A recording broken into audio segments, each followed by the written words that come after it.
Senior Alamdin आयत अल्लुआ अहमद इल-मलहद ने कहा है कि ईरान के नए सुप्रीम लीडर का इंतखाब कर लिया गया, बाज़ाब्ता ऐलान मजलिस खबरगान के सेक्रेटरीट की जानिब से किया जाएगा।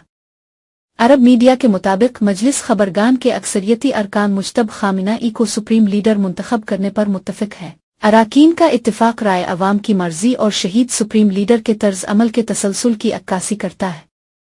मीडिया रिपोर्ट में कहा गया है कि कुछ अराकीन की मुख्तलिफ आरा है, लेकिन इख्तिलाफ राय मुखलिसाना है, कोई सियासी मकासद नहीं। सुप्रीम लीडर के बाज़ाब्ता ऐलान में ताख़ीर सिक्योरिटी खदशात की वजह से है। रुकन ईरानी वज़ीर ख़ारजा अब्बास इराक्ची ने कहा है कि नए सुप्रीम लीडर के इंतखाब में किसी गैर मुल्की मुदाखलत की इजाज़त नहीं देंगे।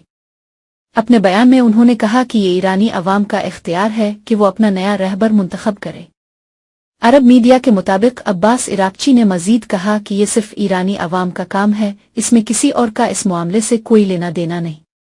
ईरानी वज़ीर ख़ारजा ने कहा कि ईरान का सदारती दफ्तर, काबीना, पार्लियामेंट और दीगर सियासी इदारे मामूल के मुताबिक काम कर रहे हैं। ईरान से जंग शुरू होने के बाद से अब तक इसराइल में 1900 से ज़ायद ज़ख्मी अस्पताल में दाखिल हो चुके हैं। इसराइली वज़ारत सेहत ने तस्दीक की कि गुज़िश्ता 24 घंटे के दौरान 157 अफराद को इलाज के लिए अस्पताल लाया गया है। अमरीकी न्यूज़ चैनल की बराह रास्त नशरियात ने इसराइल में गिरने वाले ईरानी मिसाइल को दिखाया। इसराइल में हमलों की मीडिया पर बराह रास्त कवरेज पर पाबंदी है। कोई वीडियो हुकूमत की मर्जी के बगैर दिखाई नहीं जा सकती है। लिंकर्स क्लब की शोबा सोशल तहकीक ने अमरीकी तर्ज अमल को गुज़िश्ता कई दहाइयों के पस मंज़र में एक रिपोर्ट पेश की है। पहली जंग अजीम के बाद अमरीका की बका से मतलब अमरीकी सदर रोज़वेल्ट ने एक मुस्तकिल पॉलिसी वाज़े कर दी थी, जिसकी रूह से अमरीका की बका, असलहा साजी और दुनिया भर में इनकी फरोख्त को यकीनी बनाना था। पहली जंग अजीम के खात्मे के बाद जब अमरीका के असलहा बनाने वाले कारखानों के दरवाजे बंद होने लगे तो दूसरी जंग अजीम को बर्पा करने के लिए अमरीका और बरतानिया ने मिलकर जर्मनी के हिटलर को इतना उकसाया कि वो दूसरी जंग अजीम का सबब बन गया। दूसरी जंग अजीम के खात्मे के बाद अमरीका और बरतानिया के नए मंसूबे के मुताबिक दुनिया में हमेशा जंग और जदल को जारी रखने के लिए जरूरी था कि दुनिया के नक्शे पर छोटे छोटे ममालिक वजूद में लाए जाएं ताकि अमरीका के कारखानों में बनाया जाने वाला असलहा हमेशा फरोख्त होता रहे।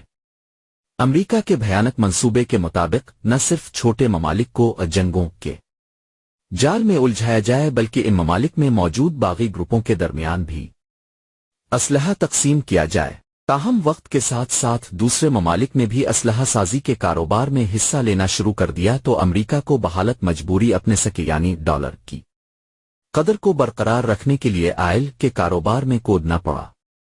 चूंकि दुनिया भर की मईशतें बिलवास्ता बिला वास्ता आयल से जड़ी हैं, तो अमरीका ने खलीजी ममालिक को अपना तेल पैदावारी मरकज बना लिया। यहां से वो सस्ता आयल खरीद कर यूरोपी और ईसाई ममालिक को महंगा फरोख्त करने लगा।